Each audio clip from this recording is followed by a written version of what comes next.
Okay, let's continue. After our discussion about the two basic amplifiers using op-amp, that is op-amp inverting and op-amp non-inverting amplifier, finding the expression for the voltage gain, input resistance and output resistance, and also what would happen to the bandwidth after giving negative feedback in an amplifier. Let's move on to the next part of the topic, that is how op-amp works like a DC amplifier and AC amplifier. Please remember, when we defined op-amps, we always considered op-amp can work like both DC as well as AC amplifier. So since op-amp can work like both DC and AC amplifier, we can always design an op-amp circuit to work like both either DC or AC amplifier. Let's see how it works. So whenever op-amp works like a DC amplifier, please remember it takes in a DC input signal and it will also generate a DC output signal. Okay. So we can have three different types of op-amp DC amplifiers. One is inverting amplifier, non-inverting DC amplifier and differential DC amplifier. So as DC amplifier, let's see how this circuit looks. Remember, these questions can be asked for short notes for 5 or 6 marks maximum. So let's see the first circuit. You just have to remember the circuit here. Op-amp will be used in the inverting configuration, as you can see here. See, I told you, how will you identify whether it is inverting configuration? Whenever the input signal is given to the inverting terminal, it's always identified as the inverting configuration. And in this inverting configuration, a DC input signal, see here, this end is positive, this end is negative. A DC input signal is given through resistance R1 to the inverting terminal, and we have a feedback resistance RF connected between output and the inverting terminal. Remember, it's always negative feedback. Okay.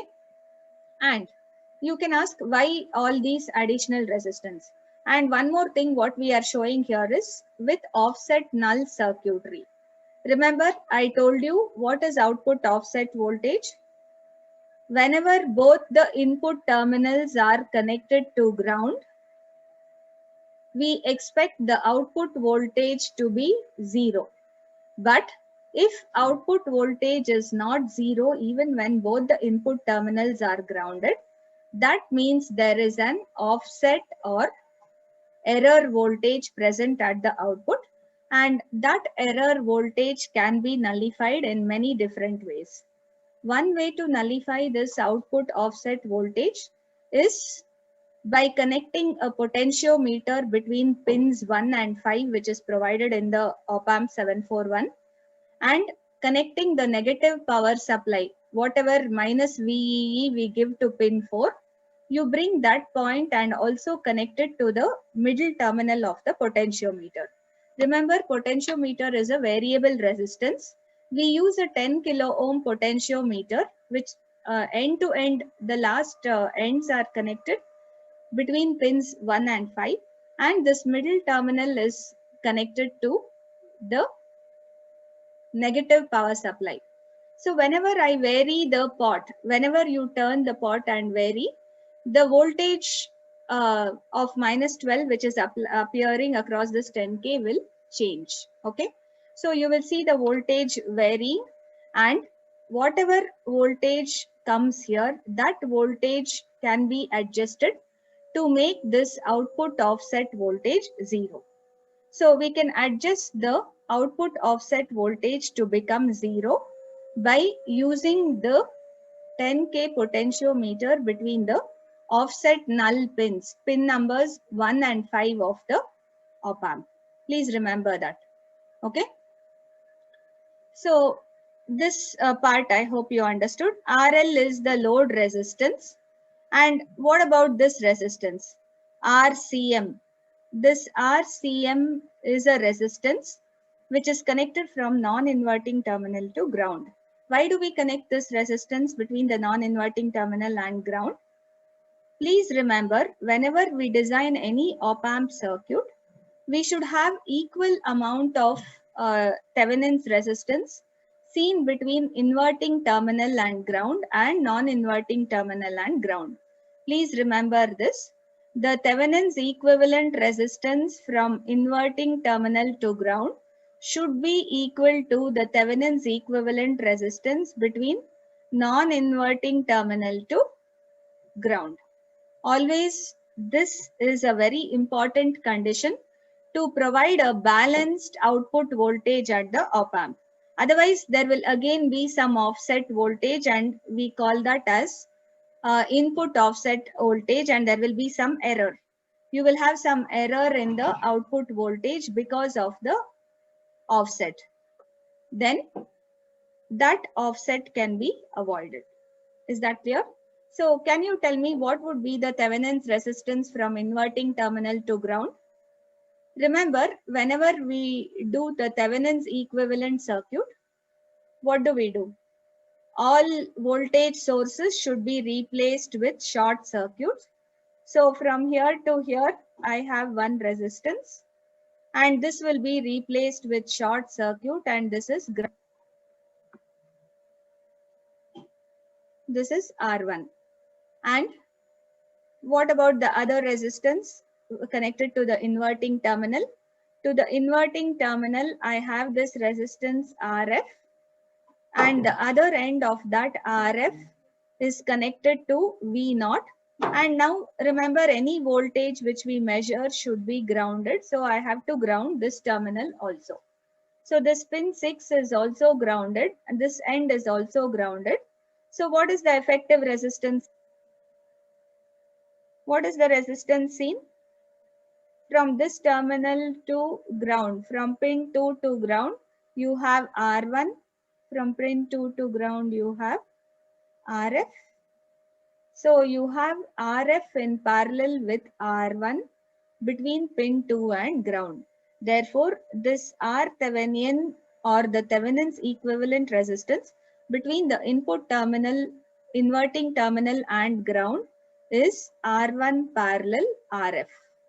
Okay, remember that. And I hope you understood how we are going to find that resistance. Now, our job to nullify any error voltage is to make or connect the same amount of resistance from non-inverting terminal to ground. So rather than connecting the non-inverting terminal to ground, I have to connect a resistance of R1 parallel RF. I have to connect this resistance R1 parallel RF between the non-inverting terminal and ground. Is that clear? So please remember why we do this. The main reason why we are doing this is to nullify the effect of input offset voltage. Input offset voltage is the difference in the input voltage which gets amplified differently and appears as output error. Okay, that shouldn't happen. Means we should have the same amount of resistance between inverting terminal and ground and between non-inverting terminal and ground, which is calculated as the Thevenin's input resistance.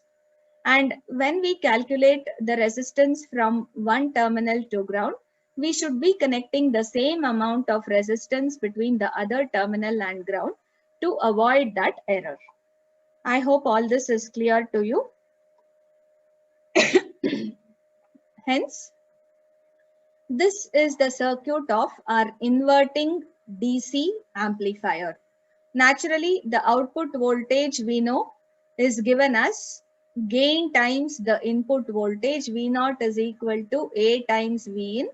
The gain of the inverting amplifier is minus RF by R1. We have already derived this expression. The approximate expression for gain of the inverting amplifier is minus RF by R1. Is this clear to you? Please ask if you have any doubts. Hence, this circuit represents a DC amplifier where the input signal is a DC voltage and the output signal will also be a DC voltage. This V0 what we get, this will also be a DC voltage. But whenever you choose the value of input signal, please remember the maximum output signal cannot exceed this minus VEE. Since we are giving input to the inverting terminal, the output will be negative. Yes or no? It will be inverted. You give a positive input. If you give a positive input here to the inverting terminal, you are going to get a negative output, right? Minus RF by R1 into Vin. And you should give an input voltage and choose the gain in such a way that the output voltage should never go more than the negative power supply. How much is this negative power supply? Say I'll connect this minus VEE as minus 12 volts or something. So this represents the maximum value of output voltage. The maximum output can be something less than or equal to minus 12. It can be minus 11, minus 10.5, the highest value, VSAT we say. The saturation voltage of all the transistors which is used in an op-amp will be around or nearly equal to the biasing power supply. And here since the so here I was telling you that the highest output voltage will be at most equal to the negative power supply. And if you give an input voltage which will generate an output more than this negative power supply, you will not be able to see that output. Please remember that the output voltage will always be limited to the saturation value. This saturation value will be less than or equal to the bias power supply. Whatever is the bias power supply, our saturation voltage will always be less than or equal to that value. Okay. So this is about inverting DC amplifier. Next, we can see the non-inverting DC amplifier here. The non-inverting DC amplifier, you can see the input signal Vin is connected to the non-inverting terminal, pin 3. So Vin is connected to the non-inverting terminal, pin 3. And at the inverting terminal, we have, as usual, negative feedback through this resistance RF and R1. So you have this negative feedback connected. I'll just erase this.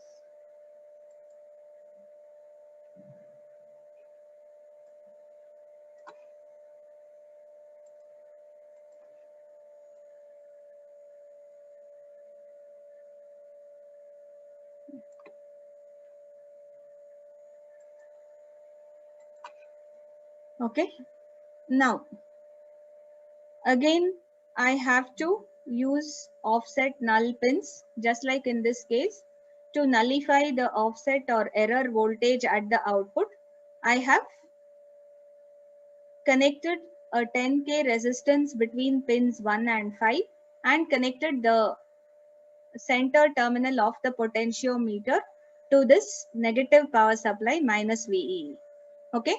So this is to nullify the output offset or error voltage. Next is how to nullify the error voltage due to input bias error or input offset error. That can be done by equating the resistance seen from non-inverting terminal to ground to the resistance seen from inverting terminal to ground. So actually in this circuit, we have connected two resistors from the inverting terminal. So if I draw the equivalent, Thevenin's equivalent from inverting terminal, I have resistance R1 connected from inverting terminal to ground and resistance RF connected from non-inverting terminal to ground. Remember, any voltage source will be shorted or any V0 here which we are measuring will be grounded. So I'm going to get the resistance here as R1 parallel RF. So the resistance between non-inverting terminal to ground is R1 parallel RF. I have to include the same amount of resistance between non-inverting terminal to ground. So whatever resistance I have, the Thevenin's equivalent resistance from inverting terminal to ground, the same amount of resistance should be connected from non-inverting terminal to ground. So if I check for non-inverting terminal, and remember, while finding Thevenin's resistance, the voltage supply will be shorted. So what do I have? This supply is shorted, V in. So V in is made 0. So effectively, whatever resistance you have here is R1 parallel RF. We have connected RCM as R1 parallel RF, which will match the resistance seen between the inverting terminal and ground. So please remember this concept of equating the Thevenin's resistances from inverting terminal to ground with that of non-inverting terminal to ground. It's very important that you equate those resistances to avoid error or offset voltages. Okay. The rest of the circuit is same. So what would be the output voltage in the non-inverting amplifier? We know that the approximate gain of the non-inverting amplifier is 1 plus RF by R1. So this is the expression for gain of the non-inverting amplifier. Therefore, the output voltage is 1 plus RF by R1 into the input voltage. Okay, you can see the expression for gain of non-inverting amplifier is 1 plus RF by R1 into Vin. This will give us the output voltage. And remember again, this is DC. What will be the maximum value of output voltage here? It should be less than or equal to plus VCC, because the output voltage is positive. Whenever you are giving the input to the non-inverting terminal, the output voltage will be in phase, positive voltage. You give a positive input voltage, you will have positive output voltage, and this positive voltage can never be higher than the power supply what we connect. The positive power supply is plus VCC. So the maximum output voltage will be plus VSAT, positive saturation, which will be around 90% of plus VCC, and sometimes it will be almost equal to plus VCC. Is that clear? So please remember this concept of the voltage levels at the input and output. Now moving on, we can also see a difference amplifier circuit.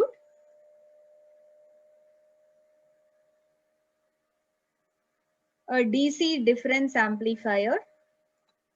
I think, okay, I'll just, yeah, you can see it here. So in this DC difference amplifier, what do? We give one input to the inverting terminal, another input to the non-inverting terminal, and the output should be equal to some voltage resistance ratio or gain into difference between the two input signals. So if I call this VA and if I call this VB, for example, the voltage given to the inverting terminal, we are calling it as VA. Voltage given to the non-inverting terminal, we are calling it as VB. Then the output, final output voltage of a difference amplifier will be a gain RF by R1 times VA minus VB. So if I have to subtract the input of inverting minus input of non-inverting, this gain will be a negative value, or I can write this expression as plus RF by R1, which is the gain. I'll show you. Actually, we will derive the expression for all these gains next. Here we have directly considered the circuits, assuming you have already done it in your basic electronics. Anyway, you can just remember these circuits and the expression for output voltages. As I told you, they will appear for short notes. For you to remember, I am explaining why all these connections are necessary and how you will remember them, how to remember the values. So we'll be showing that a difference amplifier will amplify the difference between the two input signals. If I want the output voltage to be positive or in phase, I should consider the voltage applied to the non-inverting terminal, and from that I should subtract the voltage applied to the inverting terminal, VB minus VA. Then this will be a positive output voltage. But if I consider voltage to the inverting terminal minus voltage to the non-inverting terminal, like in this expression, then the gain becomes negative. Okay, just remember, always inverting terminal is inverting. It will cause 180-degree phase change. So always you should include that minus sign, whereas for the non-inverting terminal, you shouldn't include the minus sign. Therefore, in this circuit, as usual, we have used the offset null pins. We have connected 10K pot, and the middle point of the potentiometer is connected to the negative bias supply minus VEE to help control the output offset voltage. The output offset or error is made 0. Output offset or error is made 0 by using this arrangement. Remember, the arrangement connected between pins 1 and 5 with middle terminal of the pot connected to the negative power supply is mainly to reduce the error at the output, okay, due to imbalance. And to reduce the error at the output because of unequal resistors can be reduced, that is input offset voltage. Due to that, if I want to reduce the output error, I have to equalize the resistance seen between non-inverting terminal to ground, I'll say 2G, with that of inverting terminal to ground. So here I think without writing the equivalent circuit, you should be able to tell me. We have done it. What is the Thevenin's equivalent resistance between the inverting terminal to ground? Anybody? What would be the Thevenin's equivalent resistance between inverting terminal to ground? Please answer.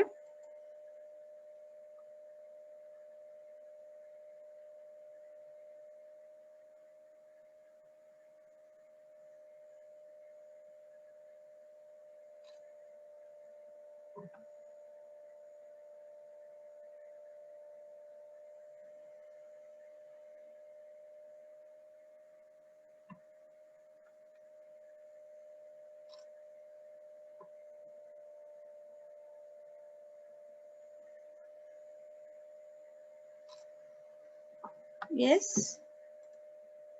Can somebody answer?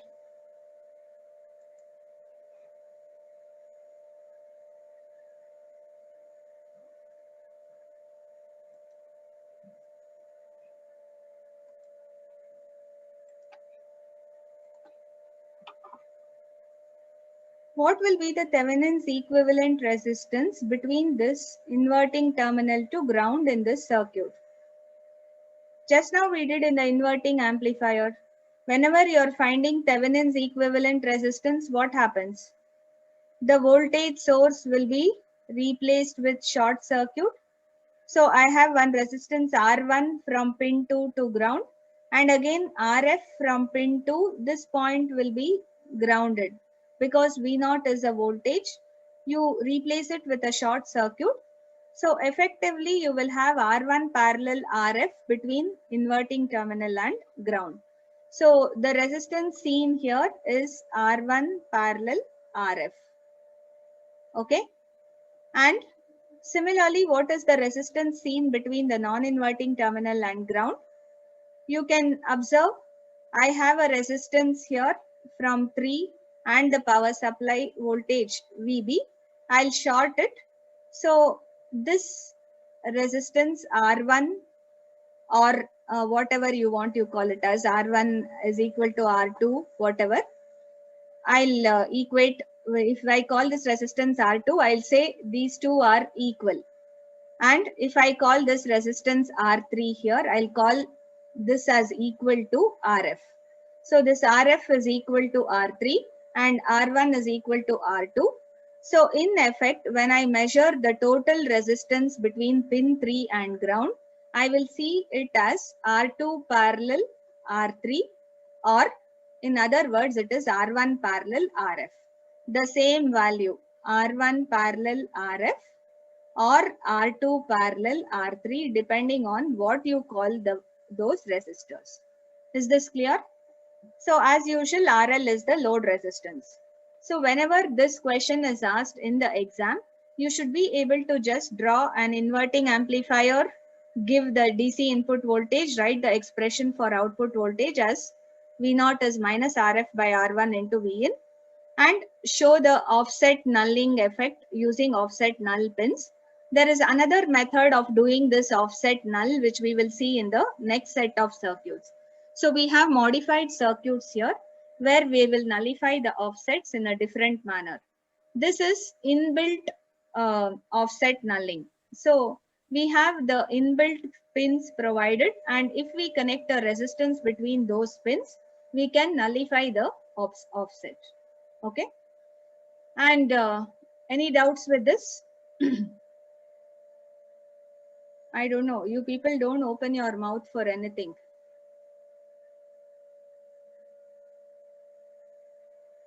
Okay, then we'll see the second set of circuits where we are going to consider the same set of amplifiers, but with external offset voltage compensating circuits. You'll see this will complicate our circuit a little more. Rather than using the internally provided pins and connecting a potentiometer of 10K between pins 1 and 5, I have to do the offset compensation externally. So how would we do this offset compensation externally? See, again, we have written an inverting amplifier circuit.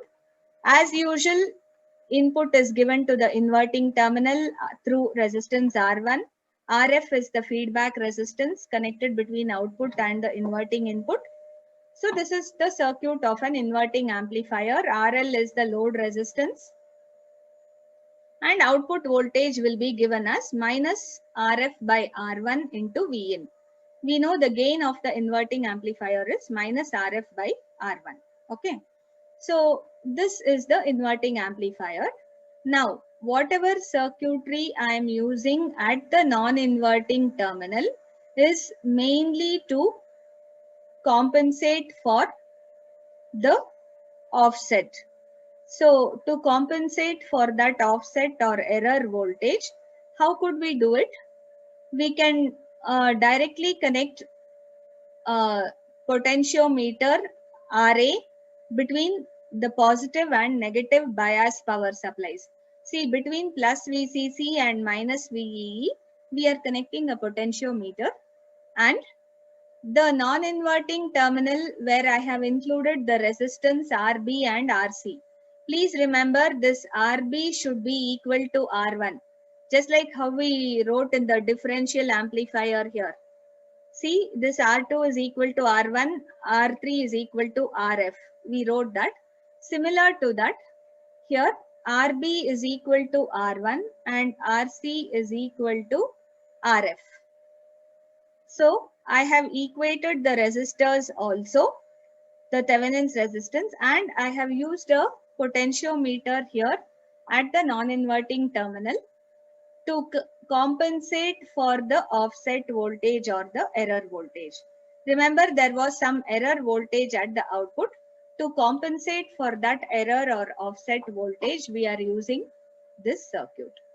Is that clear? So this is an external way of compensating for the offset or error voltage in the inverting amplifier. Similar to this, we should see non-inverting amplifier. In this non-inverting amplifier, you see the input signal is given to the non-inverting terminal through a resistance R1 parallel RF. The inverting terminal, as usual, is connected to R1 and then RF. Now I have this additional offset compensating circuit. You see, it's the same circuit which we have used here. Both these circuits are same. RB, RC. Here also I have RB, RC. And this RB is connected to the middle terminal of a potentiometer RA, which is connected between positive and negative supply. So the combination of RA, RB and RC along with what? The two bias power supplies VCC and VEE, along with plus VCC and minus VEE form the external offset compensating circuit. Please remember this. It's the same circuit. Whenever I have an inverting amplifier and I give the input signal to the inverting pin, I should have the compensating circuit connected to the non-inverting terminal. See here. And in the other case, whenever it's a non-inverting amplifier and the input is given to the non-inverting terminal, I should have this compensating circuit connected to the inverting pin. You see, rather than grounding R1, we have connected this compensating external compensating circuit to the other end of R1. Okay. And as usual, the effective resistance between inverting terminal and ground, we are not considering this offset compensating circuit to find the effective resistance. This is excluded from the Thevenin resistance analysis. When I find the Thevenin's equivalent resistance between inverting terminal and ground, I'll just consider RF in parallel with R1. I won't include this RA, RB, RC, which are external compensating resistors. And I should connect the same amount of Thevenin's equivalent resistance RCM between the non-inverting terminal and ground. So since input is at the non-inverting terminal, remember it will be shorted whenever I consider Thevenin's equivalent. So the resistance seen from positive terminal to ground is R1 parallel RF. We have connected this resistance. As usual, the output voltage is 1 plus RF by R1 into Vin for non-inverting minus RF by R1 into Vin for inverting. The last case of our DC amplifier analysis is the differential amplifier. We had the differential amplifier circuit with offset null here, this last circuit here with offset null pins. So we compensate for the error or offset by using the offset null pins and a potentiometer. Here I have to use an external offset compensating circuit.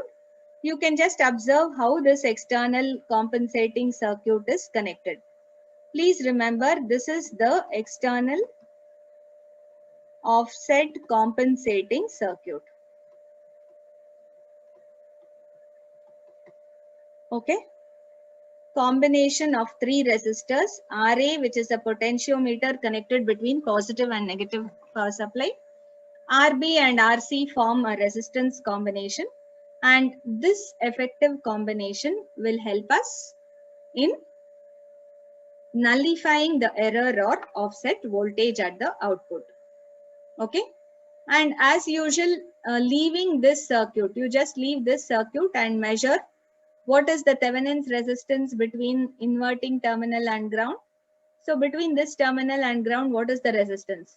R1, this will be replaced with short in parallel with RF. R1 in parallel with RF.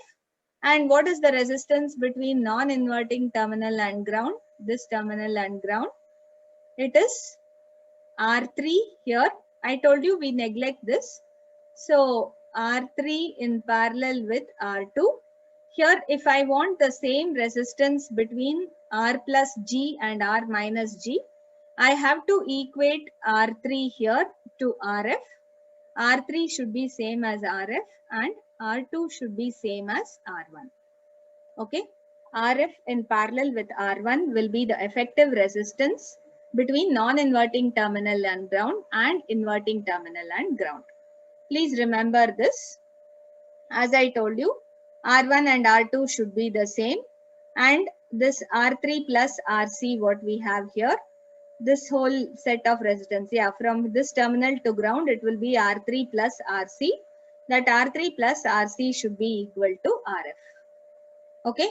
So the expression for output voltage in the inverting and non-inverting or differential amplifier. Differential amplifier takes the difference between the two input signals and amplifies it with a gain. What would be the gain? It would be RF by R1. So the output voltage of differential amplifier is RF by R1 into, when I told you whenever we consider positive, we should consider non-inverting terminal voltage first.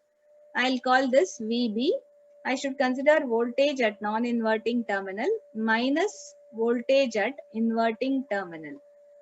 If you take it in this order, it will always be plus. If I write it in the opposite order, it will be minus RF by R1 into VA minus VB. So whenever I write the inverting terminal voltage first and the non-inverting terminal voltage later, I have to consider negative sign for the output voltage.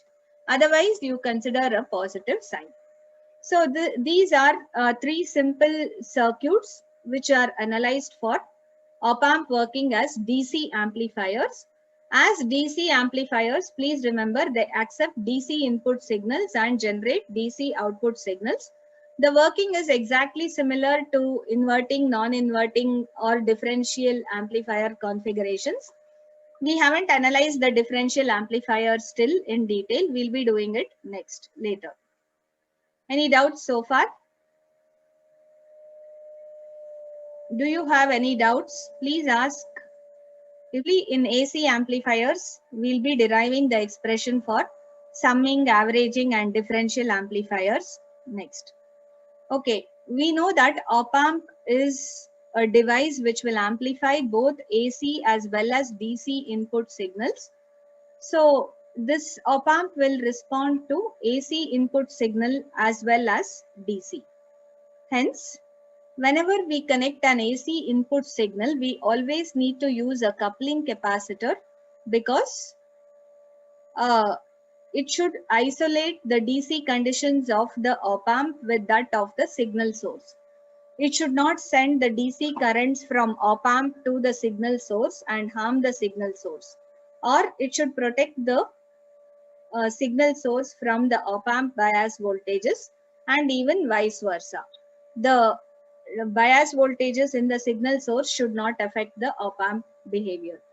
So we always use coupling capacitors to connect the input signals and output signals whenever we are interested in AC signal. Whenever we are interested in AC signal amplification, it's always better to have a coupling capacitor to couple the AC input signals. So we know that coupling capacitor blocks DC and it will also have an effect on the, please remember we had done this analysis whenever we discussed about the frequency response of a common source MOSFET amplifier. We analyzed what is the effect of the coupling capacitance. Can somebody tell me coupling capacitance has an effect on which cutoff frequency? Remember, the bandwidth or the frequency response of an amplifier will look something like this. The lower end, in the low frequency region, you will see a sloping in the characteristics. This is gain versus frequency. This effect is because of what capacitors? All this you have studied for your internals, I think. I hope you have studied. What capacitors affect this falling in the gain at low frequencies? Quickly, you should tell me. Yes? Please speak up. Which capacitors affect? Bypass capacitors. Only bypass? Parasitic. Parasitic capacitors is for the high frequency. That's why for high frequency response analysis, we'll consider a different model only. For low frequencies, it is affected by coupling and bypass. Please remember, coupling and the emitter or source bypass capacitors will cause reduction in gain at low frequencies. Okay. So the reduction in gain at low frequencies happens because of the coupling and bypass capacitors. And these coupling and bypass capacitors will set a limit on the low frequency or lower cutoff frequency. This is FL. This FL is decided by coupling capacitance and bypass capacitance. Remember. And FH here, the higher cutoff frequency is decided by the parasitic capacitance CGD and CGS. Those device capacitances come into effect at high frequencies. They set a limit. Okay. And this we know this. Let's see the circuit of inverting AC amplifier. So if you can look into the circuit of DC amplifier and AC amplifier, there are just very few differences. One is the inclusion of this coupling capacitance whenever I consider AC amplification. So whenever I'm interested only in amplifying AC signals, I'll be considering this coupling capacitance connected to the input signal generator. The input signal generator will be generating a AC input signal, and this input resistance Rin of the signal generator. This Rin talks about the signal generator resistance. I can call it Rsig or Rin. This should be equal to the output resistance of the previous stage. Remember, if I cascade multiple stages of amplifiers, this is amplifier 1, amplifier 2, amplifier 3. If I consider this middle amplifier stage, the output resistance of this R0 of stage 1 will be acting like our signal generator resistance of stage 2, Rin2. The output resistance of the previous stage acts like the signal generator resistance. See, the output voltage V01 of stage 1 will be the input voltage for stage 2. Yes or no? So V01 is the output of stage 1, and stage 1 has an output resistance R01. This will act like the signal generator and source resistance, the signal generator resistance for stage 2. That's why we have written this. Rin is equal to R0 means the signal generator resistance for this particular stage will be the output resistance of the previous stage. If you want, you write ROP, previous stage. Similarly, the output resistance of this stage, RO2, will act like the signal generator resistance or input resistance of stage 3. So input resistance of stage 3 will be the output resistance of stage 2. That's how when we cascade multiple stages, remember normally we use cascaded amplifiers and rarely we will use a single stage of amplifier. Very often we need very high gains, so we will cascade multiple stages. Okay. Then always output resistance of one stage in combination with the output voltage acts like the signal generator and source resistance for the second stage. Similarly, output resistance of the second stage and output voltage V02 acts like the signal generator voltage V02 and its source resistance Rin3 for the third stage. That's how we consider an additional resistance here. All of you, please write out these reasons so that you will not forget. In the textbook, he will not explain all this clearly. All this information I can give it to you only during the class.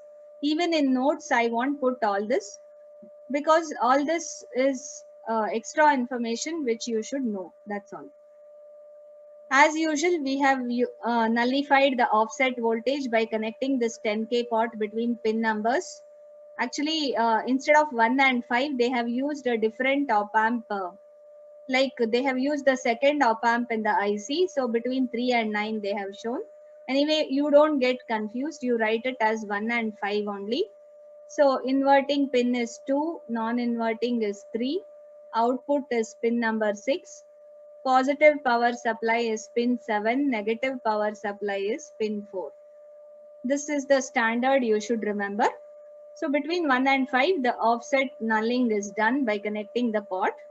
And this RCM or ROM is equal to the Thevenin's resistance between the inverting terminal and ground and that value is R1 parallel RF.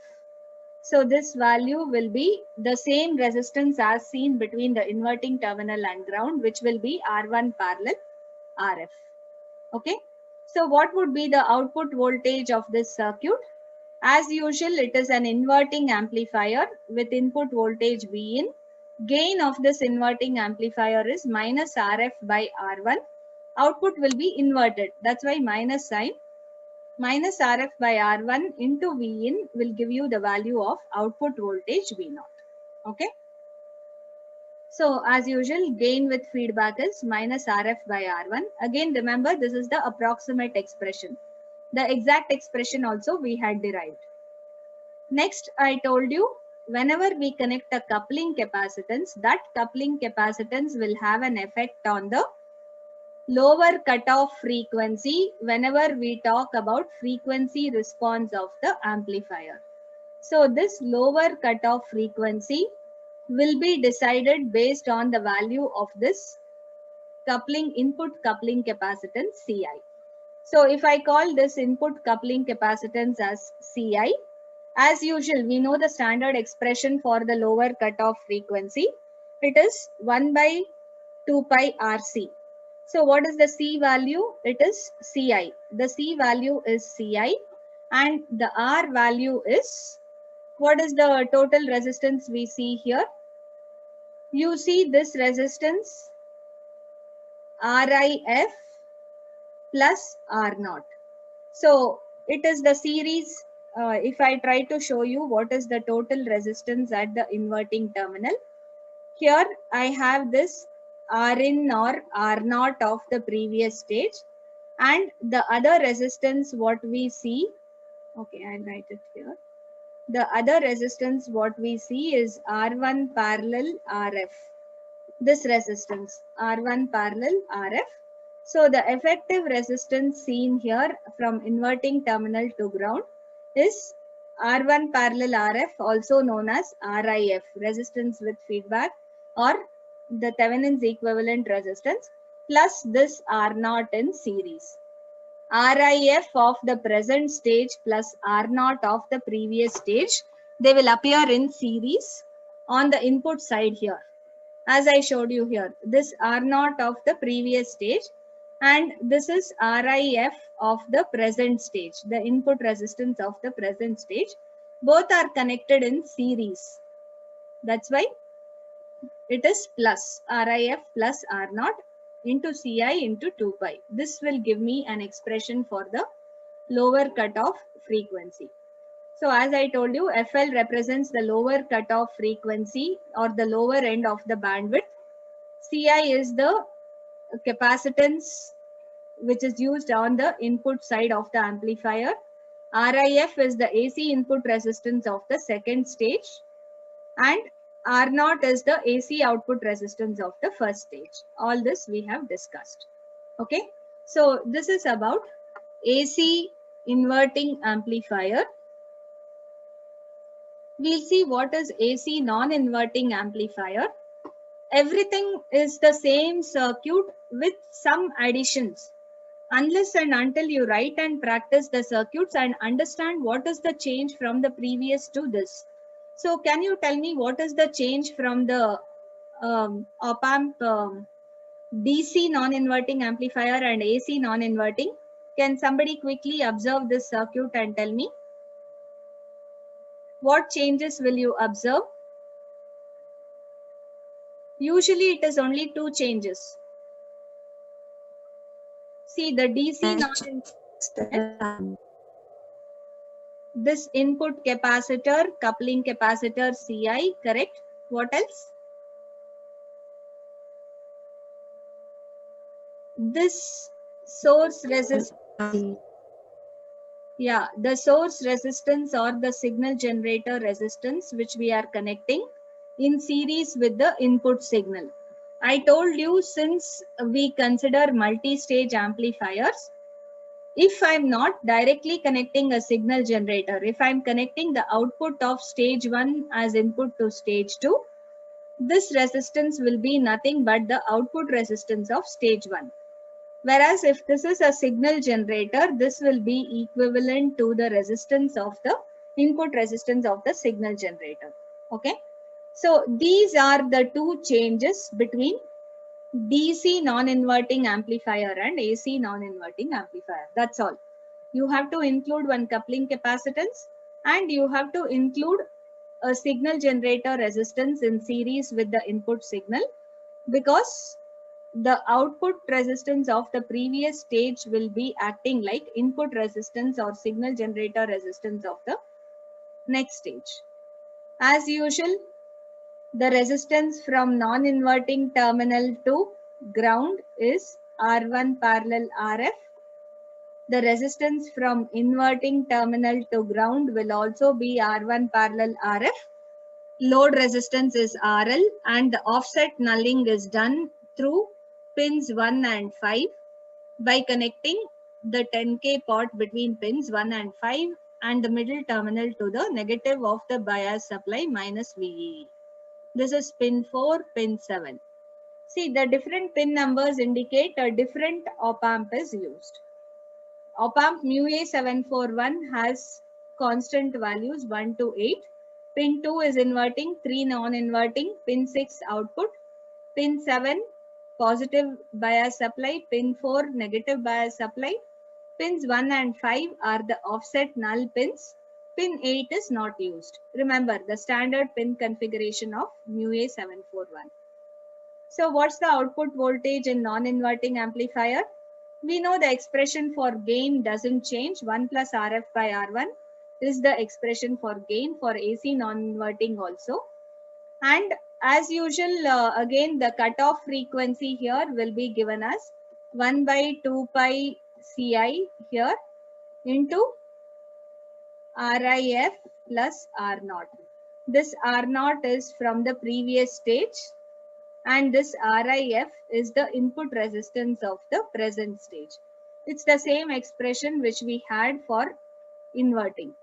See, whatever FL we had for inverting, the same value of FL we have for non-inverting also. Okay, I hope this is clear. Let's just take one problem and finish this AC and DC amplifiers. Just note down the problem. In the circuit of figure, Rin is 50 ohms, Ci 0.1 micro, R1 100 ohms. So Rin 50, R1 100, Ci 0.1 micro, RF 1K, RL doesn't matter, 10K, and the supply voltages are plus or minus 15 volts, plus VCC and minus VEE. Find the bandwidth of the amplifier. So how do you find the bandwidth of the amplifier? We know what would be the input resistance for inverting amplifier. The AC input resistance RIF for inverting amplifier we have found. Yes or no? We determined what is the value of input resistance and output resistance in inverting amplifier.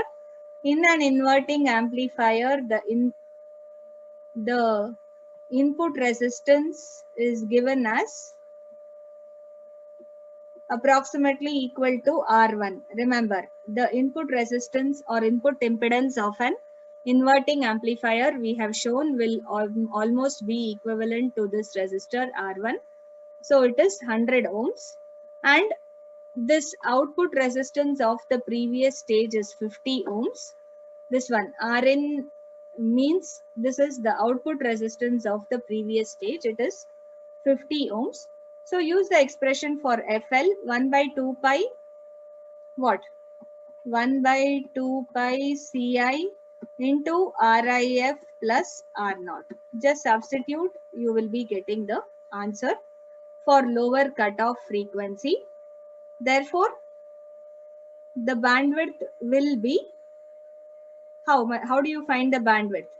We know that the unity gain frequency,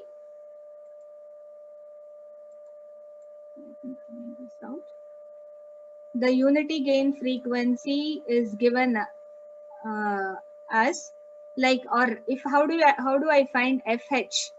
I can find the value of FH, the upper cutoff frequency. I need two cutoff frequencies to find the bandwidth. So remember we had related how FH is related to bandwidth.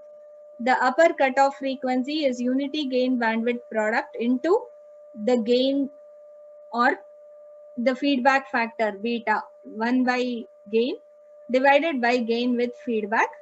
So this value is given as UGB for an op-amp. We know in 741 op-amp UGB unity gain bandwidth product is 1 megahertz. So that is 10 power 6, and this K value is R1 by RF. K is R1 by RF. Okay, the attenuation factor, it is 0.909.